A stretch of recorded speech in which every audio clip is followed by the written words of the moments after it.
জাফলং বাংলাদেশের সবচেয়ে জনপ্রিয় পর্যটন স্থানগুলোর মধ্যে একটি। প্রকৃতি কন্যা হিসেবে বাংলাদেশের এক নামে পরিচিত প্রাকৃতিক সৌন্দর্যের অপরূপ লীলাভূমি এই জাফলং। সিলেট শহর থেকে ৬২ কিলোমিটার উত্তর পূর্ব দিকে ভারতের মেঘালয় সীমান্ত ঘেঁষে খাসিয়া জয়ন্তা পাহাড়ের পাদদেশে অবস্থিত এই জাফলং।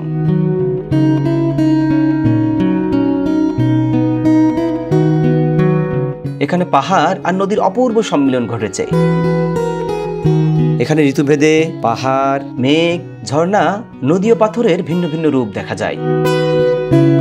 পিয়াইন নদীর তীরে স্তরে স্তরে বিছানো পাথরের স্তূপ জাফলংকে করেছে আকর্ষণীয়।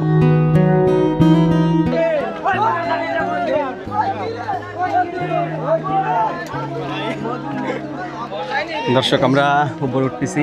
এখানে হাজার হাজার দর্শনার্থী। আসলে আজকে পা ফেলার জায়গা নাই, এত মানুষ এসেছে এখানে।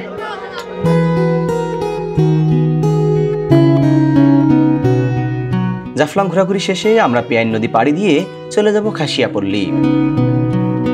দেখব খাসিয়াদের বাড়িঘর ও জীবনযাত্রা। দেখেছেন কি সুন্দর করে ফুল গাছ দিয়ে সাজানো। সেখান থেকে চলে যাব খাসিয়াপল্লী চা বাগান। এখানে আসলে আপনার মনে হবে সবুজ চা পাতার মধ্যে আপনি যেন হারিয়ে গেছেন।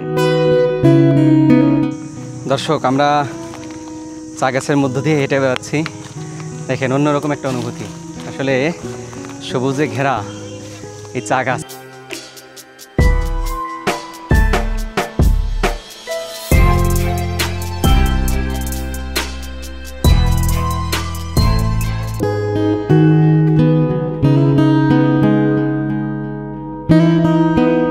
যতদূর চোখ যায় দুদিকে কেবল সাদা পাথর, মাঝখানে স্বচ্ছ পানি আর পাহাড়ে মেঘের আলিঙ্গন।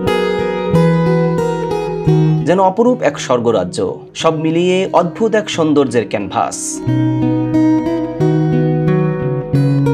বলছি সিলেটের ভোলাগঞ্জ সাদা পাথর পর্যটন কেন্দ্রের কথা। এখানে স্বচ্ছ জল আর পাহাড়ের সবুজ মিলেমিশে একাকার।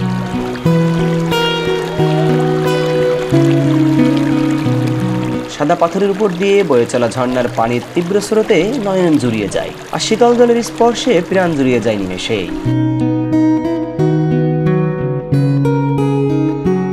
নদীর বুকে ছড়িয়ে ছিটে থাকা পাথরের বিছানা নদীটির শোভা বাড়িয়ে দিয়েছে হাজার গুণ।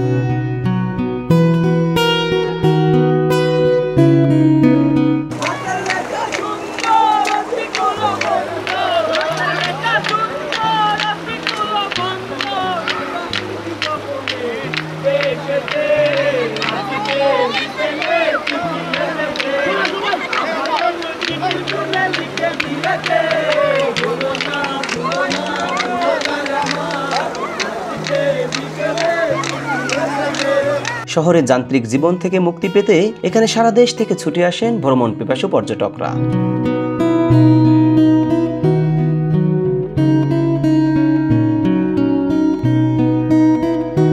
এখানে যেতে দূর থেকেই পাহাড়ের সৌন্দর্য মন কাড়বে আপনার। মন চাইবে দুহাত জড়িয়ে প্রকৃতির এই সৌন্দর্যকে আলিঙ্গন করতে। একই দিনে কিভাবে জাফলং এবং সাদা পাথর ঘুরে এলাম সেই ভ্রমণ গল্পই থাকছে আজকের ভিডিওতে।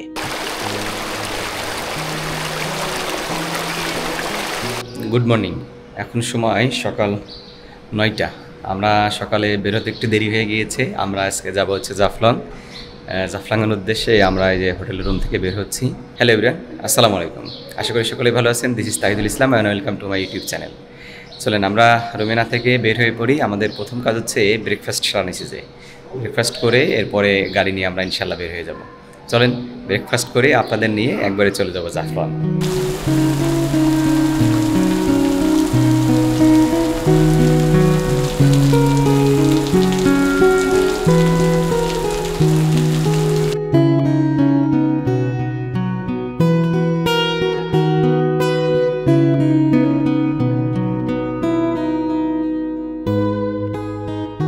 বিসমিল্লাহির রহমানির রহিম। আল্লাহর নাম নিয়ে আমরা বাইক স্টার্ট দিয়ে দিলাম।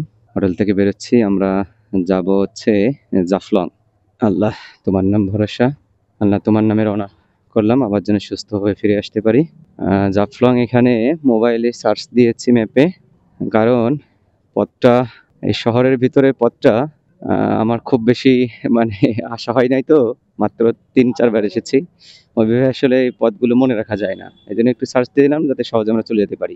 যাই হোক, এখান থেকে আমাদের হলো 56 কিলোমিটার যেতে হবে, সময় দেখাচ্ছে 1 ঘন্টা 40 মিনিট। এখন সময় হচ্ছে 10টা 6। আমরা 9টার সময় সকালে নাস্তা করতে বেরিয়েছিলাম, তারপরে তো বৃষ্টি, আপনি তো দেখলেন। বৃষ্টি শেষ হয়ে আমরা রেডি হয়ে বের হতে হতে 1 ঘন্টা লেগে গেল।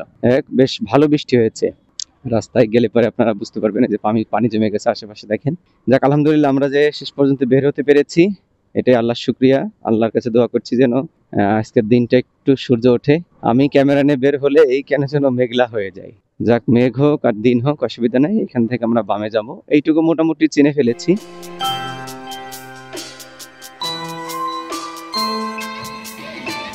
এখন সময় হচ্ছে 10টা 22, আর আমরা চলে আসলাম, এই যে ডান দিকে চলে গেছে শাহপরানের মাজার। আর আমরা সোজা যাবো, যেহেতু আমরা জাফলং যাচ্ছি, যে লেখা আছে জাফলং এখান থেকে 54 কিলোমিটার। যদিও ওইখান থেকে আমরা ম্যাপে দেখলাম 54, এখানে আমার ম্যাপে 48 কিলোমিটার দেখাচ্ছে, কিন্তু উপরে 54 কিলোমিটার লেখা।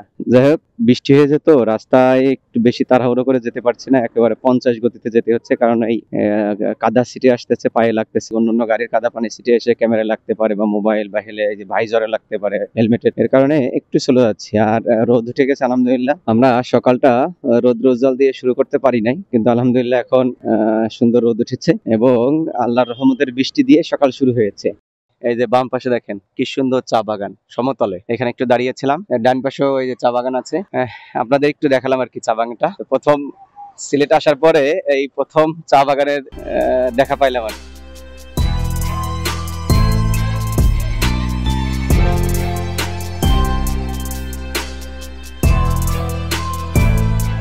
রাস্তাটা দেখেছেন কি সুন্দর, একেবারে সোজা চলে গিয়েছে, আর দুই পাশে বিদ্যুতের পিলার। দর্শক, আমরা প্রায় 20 কিলোমিটার চলে আসছি, আর এই জায়গাটা বেশ দারুণ। এই রাস্তাটা আমার কাছে বেশ ভালো লাগে। আমাদের মূল উদ্দেশ্য তো জাফলং যাওয়া, কিন্তু এখানে আসলে আপনার ভ্রমণের যে পিপাসা, এটা একটু হলেও নিবারণ হবে। এই জায়গাটা দারুণ সুন্দর, আমার কাছে বেশ ভালো লাগে। প্রতিবার আছি, এই জায়গাটা দেখে একটু হলেও মুগ্ধ হই।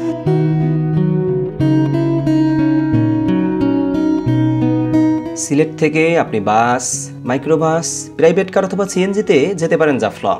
ইচ্ছা করলে আপনি প্রাইভেট কার বা মাইক্রোবাস বা সিএনজি রিজার্ভ করেও যেতে পারেন জাফলং। আর বাইক নিয়ে আসলে সিলেট তামাবিল সড়ক ধরে এগিয়ে আসলে সর্বশেষ স্থানটি হলো জাফলং। সিলেট থেকে জাফলং যেতে সময় লাগবে 1.5 থেকে 2 ঘন্টা। এখানে সুন্দর একটা ব্রিজ, এটা হচ্ছে সারি নদী। এখন যত সামনের দিকে এগিয়ে যাব, পাহাড় তত কাছে চলে আসবে। এইবার দেখানো, ওই যে পাহাড়গুলো দেখা যাচ্ছে। এতক্ষণ তো পাহাড়গুলোতে স্পষ্ট বোঝা যাচ্ছিল না, তো এখন কিন্তু পাহাড়টা স্পষ্ট দেখা যাচ্ছে, ডান দিক থেকে চলে আসছে। এই পাহাড়ের কাছাকাছি আমরা যাব, আপনাদেরও নিয়ে যাবো ইনশাল্লাহ। আর 5 কিলোমিটার আছে আমাদের জাফলং 0 পয়েন্ট পৌঁছাতে, কিন্তু আমরা জাফলং না যেয়ে আগে তামাবিল যাব। এই রাস্তাটা দেখেছেন কি সুন্দর। আমি যখন 2016 সালে প্রথমবার জাফলং এ আসি, তখন মূলত এই রোডটার কাজ চলতেছিল, এবং আমরা বর্ষায় এসেছিলাম। কি ভয়াবহ একটা পরিস্থিতি ছিল, বলার মতো না। তার ছিল কাদার মধ্য দিয়ে মোটরসাইকেল নিয়ে সে এক অন্য পরিবেশ ছিল। তখন আসলে এইভাবে বুঝতে পারি নাই। এখন তো একদম ভিআইপি রাস্তা, যারা আসবেন মনে করেন যে কোনো, এখানে একটু খারাপ আছে, কিন্তু এই শেষের এই রাস্তাটা কিন্তু ভীষণ সুন্দর। তামাবিলে যাওয়ার ওই রাস্তাটা তো কনক্রিটের ঢালাই দিয়েছিল। এই ভিউ দেখার জন্যই তো আমরা সেই ফরিদপুর থেকে ছুটে এসেছি, শুধুমাত্র এমন সুন্দর দৃশ্য একদম কাছ থেকে উপভোগ করব। ওই যে ছোট ছোট বাড়িঘর গুলো দেখা যাচ্ছে পাহাড়ের মধ্যে, পাহাড়ে যারা বসবাস করে উপজাতি তারা আছে। সব মিলিয়ে পাহাড় আর সমতল মিলেমিশে একেবারে একাকার। মনে হচ্ছে এই পথ এরকম চলতে থাকুক, শেষ না হলেই ভালো হতো।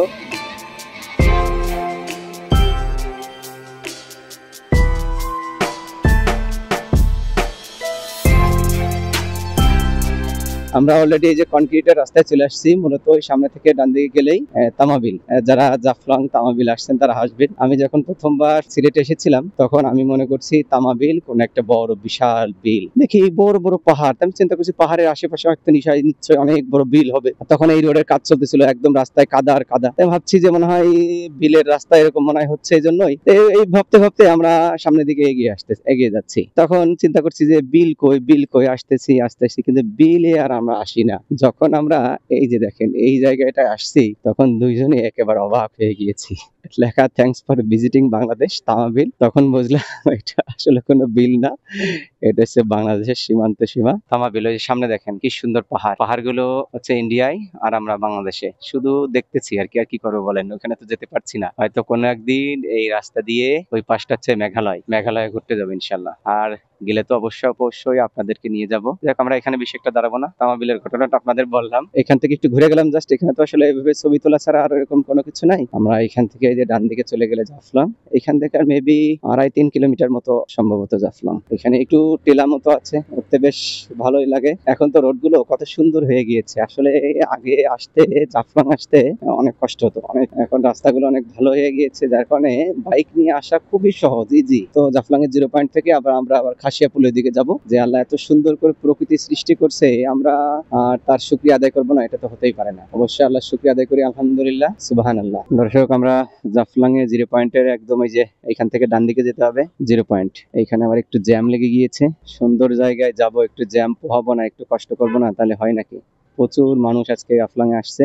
ও যে সামনে দেখেন পাহাড়টা দেখা যাচ্ছে, জাফলং এর একেবারে শেষ প্রান্ত, এইদিকে চলে আসছি। পাহাড়টা দেখেন কি সুন্দর, সুবহানাল্লাহ। এই পাহাড় কি শিক্ষা দিচ্ছে জানেন? পাহাড় বলছে যে আমার মতো দৃঢ় হওয়া শেখো, আমার মতো অবিচল থেকে শেখো। পাহাড়ের কাছ থেকে আসলে শেখার অনেক কিছু আছে, অসম্ভব সুন্দর। ও যে দেখেন বাম দিকে পাথরগুলো দেখা যাচ্ছে, ওইখানে আমরা নামবো। বিশাল বিশাল পাহাড়, কিন্তু দুঃখের বিষয় হচ্ছে এই যে সামনে যত পাহাড় দেখতেছেন, একটা পাহাড়ও আমাদের দেশে নাই। সবগুলো পাহাড় ভারতে, এবং ভারতের ওই পাশে হচ্ছে মেঘালয় রাজ্য। আমার পিছনে এটা হচ্ছে বাংলাদেশের শেষ সীমানা, ওই পাশ থেকে হচ্ছে ভারতের সীমানা শুরু। আর আমরা এখানে বেশ ভালো রোদ আছে। আমরা একেবারে ও যে সাদা যে পাথরগুলো আছে, পাথরগুলো দেখা যাচ্ছে, পাথরের এখানে যাব। আর আমার পিছনে দেখেছেন বিশাল পাহাড়, কিন্তু একটা আমাদের দেশে নাই। এটা হচ্ছে অত্যন্ত দুঃখের বিষয়। পাহাড় দেখতেছি কিন্তু পাহাড়কে ছোঁয়া যাচ্ছে না। যাই হোক, আমরা যত কাছাকাছি যেতে পারি আমরা যে আপনাদের ঘুরে দেখাবো। ওই বাড়িগুলো দেখে আমার ওইখানে যেতে ইচ্ছা করছে। এত সুন্দর করে বাড়িগুলো তৈরি করা একদম পাহাড়ের ভাঁজে ভাঁজে, এবং এখানে কয়েকটা বিল্ডিং আমি দেখছি, 3 তলা 4 তলা পর্যন্ত কয়েকটা বিল্ডিং আছে। পাহাড়ের নিচে 3-4 তলা বিল্ডিং। চলেন আমরা এই দিক দিয়ে যে ও যে নদী এবং পাথর, এটা আমরা ওইখানে যাওয়ার চেষ্টা করবো। চলেন যাই। দর্শক, গত বছর যখন আসছিলাম এই সিঁড়িটা আরও বেশ লম্বা ছিল, এবার একদম ভেঙে গিয়েছে। আগে ওই পাশটা দিয়ে মোটরসাইকেল নিয়ে নিচে নামা যেত।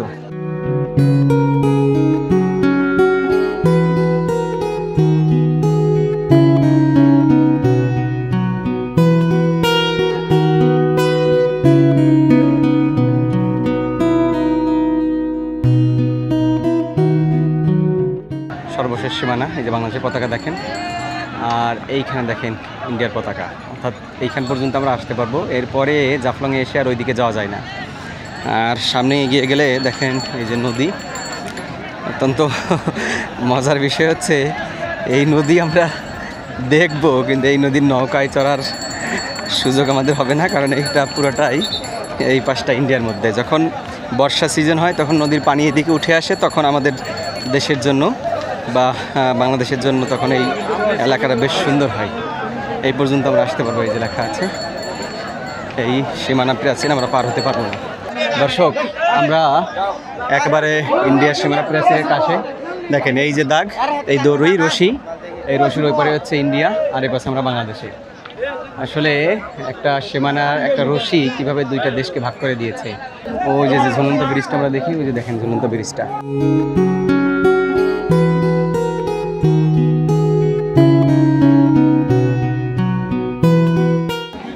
আর এইখানে এই যে একটা কালো পাথর মতো আছে, এই পাথর বলছি, এই কালো অংশটা পাহাড়ের, এটা দীর্ঘদিন যাবৎ জাফলংয়ের ঐতিহ্য বহন করে আসছে। আমি জানি না কতদিন এই পাহাড়টা এরকম থাকবে, যতদিন আছে মানুষ সেটা দেখে কিন্তু জাফলংকে চেনে। জাফলংয়ের এই জায়গাটা মানুষ চিনতে পারে এই কালো পাহাড় আর ওই যে ঝুলন্ত ব্রিজটা দেখে, যদিও দুইটাই ইন্ডিয়ার মধ্যে।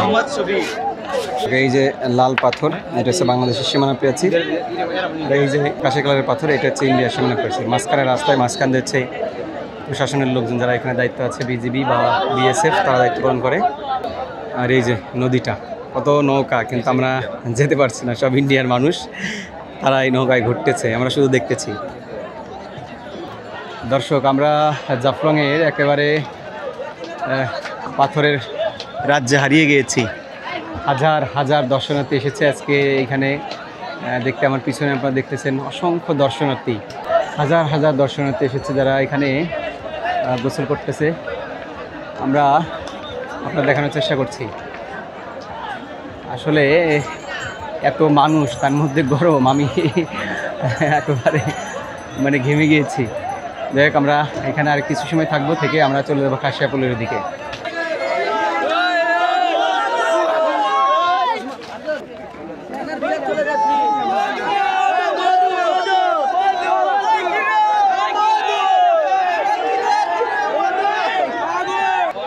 দর্শক, আমরা উপরে উঠতেছি, এখানে হাজার হাজার দর্শনার্থী। আসলে আজকে পা ফেলার জায়গা নাই, এত মানুষ এসেছে এখানে। দর্শক, এখন আমরা দাঁড়িয়ে আছি জাফলংয়ের গোয়াইন ঘাট। আমরা এই ঘাট পার হয়ে মূলত খাসিয়াপল্লিতে যাব। আমরা ঘাট পার হওয়ার জন্য এই যে সিঁড়ি বেয়ে নামছি। ও যে সামনে একটা নৌকা দেখেন পার হয়ে আসতেছে, ওই নৌকাটাই মূলত পার হয়ে আবার আমরা যাব। ওই নৌকাটা একবার পার হয়ে এই পাশে আসে, আবার ওই পাশে যায়, ওই পাশ থেকে লোক নিয়ে আসে, আবার তারপর আবার এই পাশে আসে।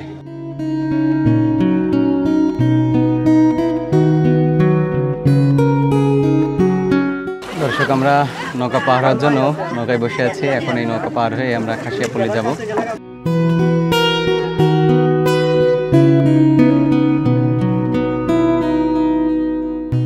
আমার পিছনে যে চরটা দেখছেন, এই চরটা পাড়ি দিয়ে আসলাম আমরা। অর্থাৎ পিছনে নৌকা পার হতে 10 টাকা করে এক একজন নাই, 10 টাকা করে নৌকা পার হইলাম। এরপরে চরটা হেঁটে এসে উপরে মোটরসাইকেল আছে, সিএনজি বলি, সরি, উপরে মোটরসাইকেল আছে, এরপর অটো আছে। এগুলোতে করে আপনারা খাসিয়াপল্লি বা এখানে যে খাসিয়াপল্লি চা বাগান, এইসব জায়গায় যেতে পারবেন। যাই হোক, আমরা পার হয়ে আসছি এই জায়গাটা। এই যে দেখেন, এই জায়গাটা উঠবো, ওঠার পরে উপরে গেলেই কিছু দোকান আছে, দোকানপাটের এখানেই মোটরসাইকেল এবং ইজি বাইক পাওয়া যায়, আমরা এখানে উঠবো। দর্শক, আমরা এই যে সংগ্রামপুঞ্জি দিয়ে রওনা দিয়েছি। এই পাশে দেখেন খাসিয়াদের বাড়িঘর, এই পাশে দুই পাশে খাসিয়াদের বাড়িঘর। আমরা একটা বাইক ভাড়া নিয়েছি, এই বাইকার ভাই আমাদেরকে পুরো এই খাসিয়াপল্লি, এরপর এখানে যে রাজা আছে, জমিদার আছে, জমিদারের বাড়ি, এরপরে চা বাগান, এরপর ওটা ঘুরে দেখাবে। দর্শক, আমরা এখন আছি খাসিয়া জমিদার বাড়ি। এই বাড়ির নাম হচ্ছে অঞ্জলি হাউস। অসম্ভব সুন্দর এই জমিদার বাড়ি। এর ভিতরে হয়তো ঢুকতে পারবো না, শুধু আপনাদের দেখালাম আর কি। জমিদার বাড়ির সামনে আসলাম। মূলত এখনও খাসিয়ারা এখানে ইউনিয়ন থাকলেও এখনও খাসিয়ারা এই জমিদারের আন্ডারেই তারা এখনও চলাচল করে। খাসিয়ারা কীভাবে বাড়িঘর সাজিয়ে রাখে দেখেন, বাড়িতে এইভাবে ফুল গাছ দিয়ে বারান্দাটা কীভাবে সাজিয়ে রেখেছে। পুরো বাড়িটা এরকম ফুল গাছ দিয়ে সাজানো। অসংখ্য দর্শনার্থী এখানে আসতেছে, তারা ছবি তুলতেছে। এই বাড়িটা শুধু সাজিয়ে রেখেছে তারা শুধুমাত্র দর্শনার্থীদের দেখার জন্য। টুরিস্টরা আসবে, এই বাড়ি দেখে তারা খুশি হবে, তাদের জীবনযাপন সম্পর্কে জানবে। শুধু এ কারণেই এই বাড়িটা এভাবে সাজিয়ে রেখেছে। দেখেছেন কি সুন্দর করে ফুল গাছ দিয়ে সাজানো।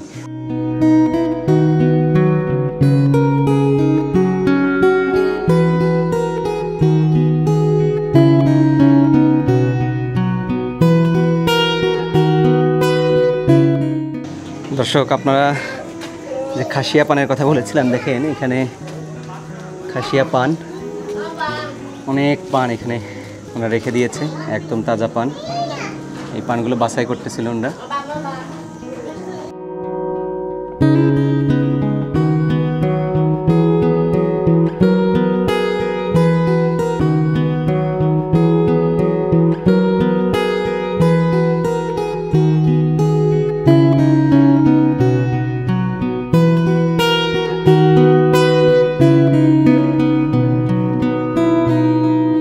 আমরা এখন আছি খাসিয়াপল্লি চা বাগান। সবুজ চা পাতায় চারপাশ ঘিরে আছে। আসলে অসম্ভব সুন্দর দৃশ্য। ক্যামেরা দিয়ে ভিডিও করে এই সুন্দর দৃশ্য অনুভূতি বোঝানো যাবে না। চারপাশে শুধু চা গাছ আর চা গাছ। আমি একবারে চা বাগানের মধ্যে হেঁটে বেড়াচ্ছি। অসংখ্য মানুষ এখানে এসেছে, চা বাগানের ভিতর দিয়ে ঘুরে বেড়াচ্ছে। আমরাও আছি, আর আপনাদের ভিডিও করে দেখানোর চেষ্টা করলাম সামান্য অংশ। আসলে এরকম জায়গায় না আসলে প্রকৃতি কত সুন্দর এটা আসলে অনুভব করা যায় না। দর্শক, আমরা চা গাছের মধ্য দিয়ে হেঁটে বেড়াচ্ছি, দেখেন অন্যরকম একটা অনুভূতি।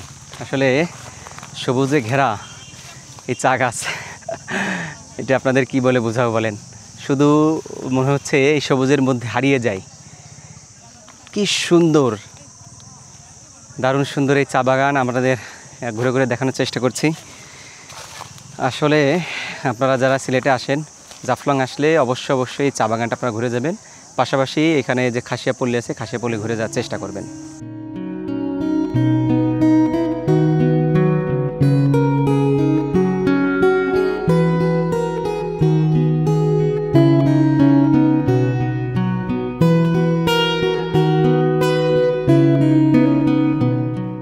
দর্শক, আমরা এই মাসুম ভাইয়ের মোটরসাইকেলে করে ঘোরাঘুরি করলাম।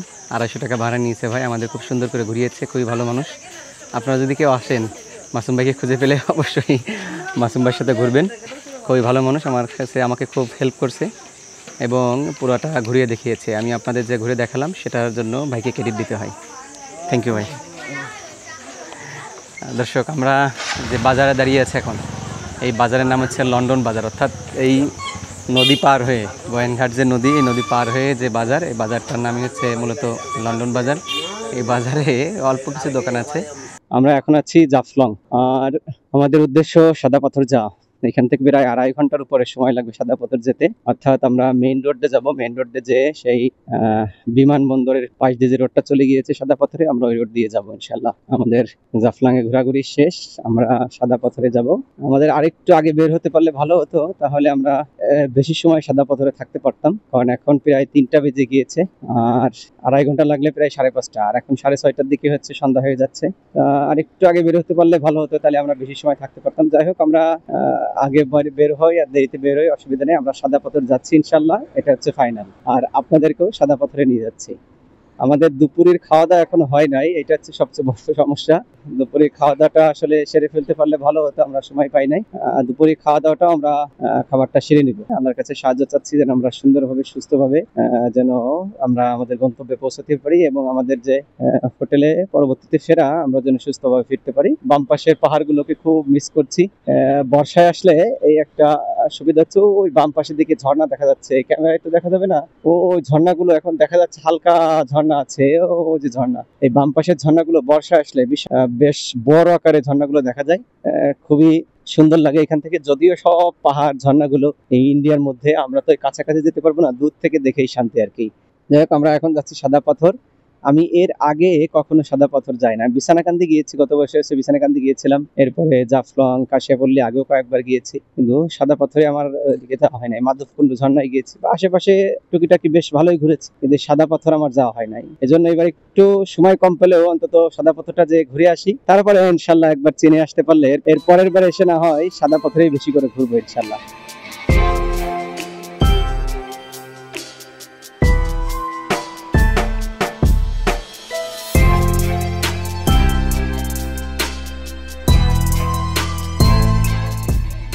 দর্শক, এখানে হঠাৎ করে এসে বাইকের স্টার্ট বন্ধ হয়ে গেছে, মনে হয় প্লাগে ময়লা জমছে কিনা, একটু প্লাগটা সার্ভিস করে নিচ্ছি। দর্শক, আমার বাম পাশে হচ্ছে সিলেট এয়ারপোর্ট, আর হচ্ছে এয়ারপোর্ট রোড। এয়ারপোর্টের পিছন দিয়ে আমরা চলে যাচ্ছি, এয়ারপোর্টের শেষ সীমানা আর কি। এই এয়ারপোর্টের সীমানা পার করে ফেললাম আমরা, আর এই রাস্তা আলহামদুলিল্লাহ সুন্দর রাস্তা এসেছি।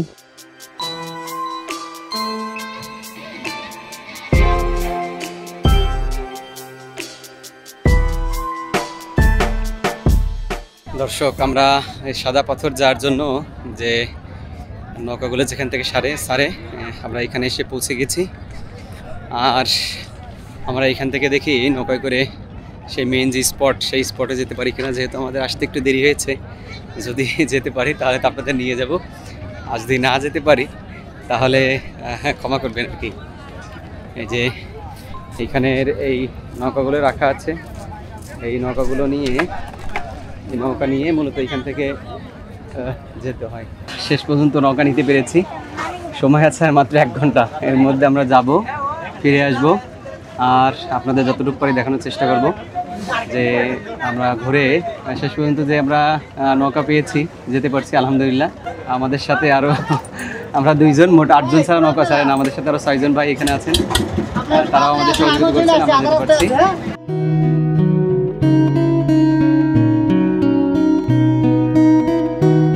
সিলেট নগর থেকে 35 কিলোমিটার দূরত্বে সীমান্তবর্তী উপজেলা কেরানীগঞ্জ।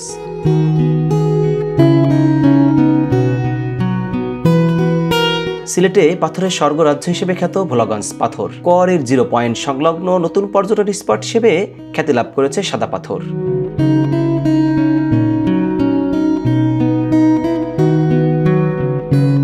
কেরানীগঞ্জ উপজেলা সদরের কাছে ধলাই নদী মিলিত হয়েছে পেয়াইন নদীর সাথে। 100 একর আয়তনের রোপওয়েটি তাই পরিণত হয়েছে বিশেষ আকর্ষণীয় স্থানে।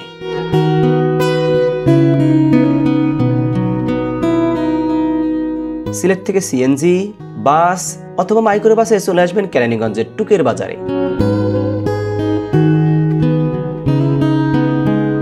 আর আমার মতো যারা বাইক নিয়ে আসতে চান তাদের জন্য আসা আরও সহজ। সিলেট থেকে বাইক নিয়ে এয়ারপোর্ট বাইপাস ধরে চলে আসবেন কেরানীগঞ্জ রোডে। অসম্ভব সুন্দর রাস্তার দুই পাশের মনোরম দৃশ্য দেখতে দেখতে কখন পৌঁছে যাবেন টুকের বাজারে বুঝতেই পারবেন না। এখানে কিন্তু বাইক অথবা গাড়ি পার্কিং এর সুব্যবস্থা রয়েছে।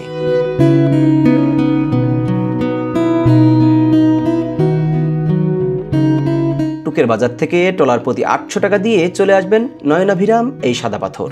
টুকের বাজার ঘাট থেকে ট্রলারের সাদা পাথর পৌঁছতে সময় লাগবে 30 মিনিটের মতো। একটি ট্রলারে আপনারা 8 জনের বেশি আসতে পারবেন না।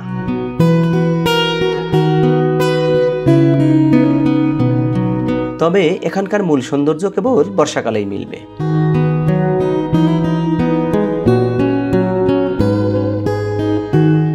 দর্শক, আলহামদুলিল্লাহ আমরা সাদা পাথরে এসে এইখানে পৌঁছেছি।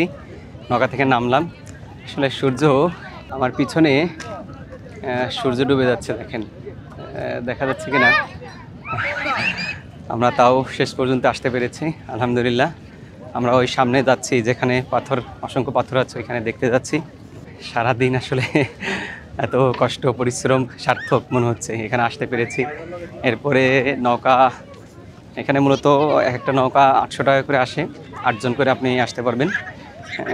আমরা 8 জন, আমরা 2 জন ছিলাম, পরে আরও 6 জন লোক আলহামদুলিল্লাহ তারা ভাইরা আমাদের সহযোগিতা করছে, তারা আমাদের সাথে আসছে, যার কারণে আমরা আসতে পারলাম।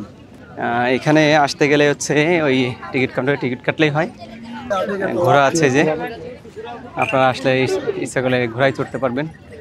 এই যে ঘোড়া আছে, ঘোড়ায় চড়তে পারবেন। এই যে ছোট ছোট বাবুরা ঘোড়ায় উঠছে, বেশ ভালো। আমি এ পর্যন্ত কোথাও যে ঘোড়ায় এভাবে ঘুরতে পারলাম না। আমার পিছনের ভিউটা একটু দেখেন, আকাশটা অসম্ভব সুন্দর লাল হয়ে আছে। আর আমরা এখনো আসল জায়গায় পৌঁছাইতে পারলাম না। এই ভাই একজন ফটোগ্রাফার, না কি নাম আপনার? জামিল ভাই একজন ফটোগ্রাফার। কত মানুষ এখানে জীবিকা নির্বাহের জন্য দোকান দিয়েছে।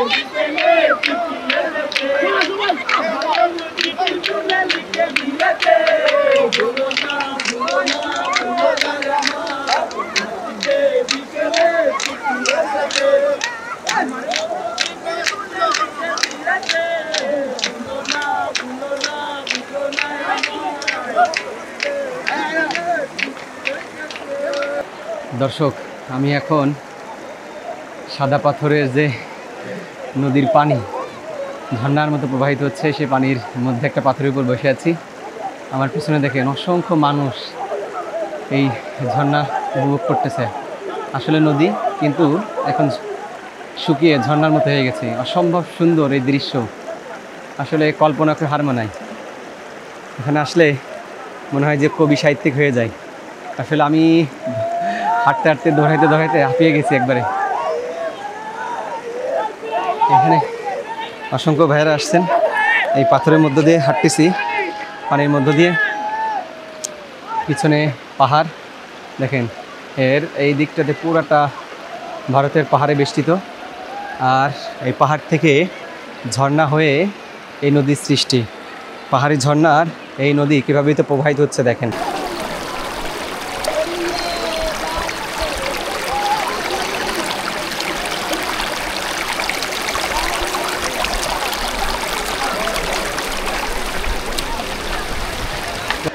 এই অসম্ভব সুন্দর, আল্লাহ রাব্বুল আলামিন এত সুন্দর করে প্রকৃতি বানিয়েছে, আসলে শুধু মুগ্ধ হতে হয় আর তার শুকরিয়া আদায় করতে হয়। সুবহানাল্লাহ, আলহামদুলিল্লাহ। দর্শক, আপনাদেরকে আমি সাদা পাথর এই পুরোটা ঘুরে দেখানোর চেষ্টা করলাম। আমার এই অল্প সময়ের মধ্যে যতটুকু পারছি দেখিয়েছি। আশা করি আপনাদের অসম্ভব ভালো লেগেছে। আমি তো আসলে এখানে এসে যে সার্থকতা বা যে কষ্ট পরিশ্রম হয়েছিল, পুরা কষ্ট পুরা পরিশ্রমটা আমার মনে হচ্ছে সার্থক। মানে আমি একেবারে আবেগে আপ্লুত হয়ে গিয়েছি। এত সুন্দর জায়গা। আমি জাফলং গিয়েছিলাম কী খেয়ে, সেটা ভাবতেছি এখন জাফলং না যেয়ে যদি এখানে আসতাম সকালবেলায় তাহলে মনে হয় সবচেয়ে ভালো হতো। যাই হোক, এখানে এসেছি, জাফলংয়ের ভিডিওটা আপনাদের দেখালাম, এখানে ভিডিওটা দেখালাম। আমরা আসলে আজকে রোজা হয়ে গিয়েছে। আমরা সকালে নাস্তা করেছিলাম, এই পর্যন্ত কিচ্ছু খাই নাই, শুধু একটা শসা খেয়েছিলাম জাফলং থেকে। আপনাদেরকে এই ভিডিও দেখানোর জন্য না খেয়ে ছুটে এসেছি।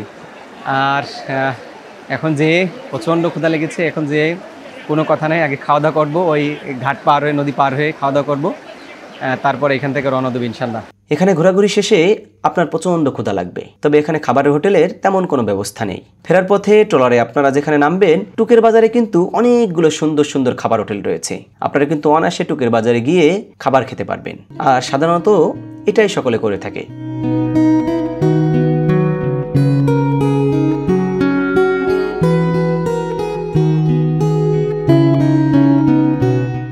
সাদাবাদ থেকে বিদায় নিচ্ছি।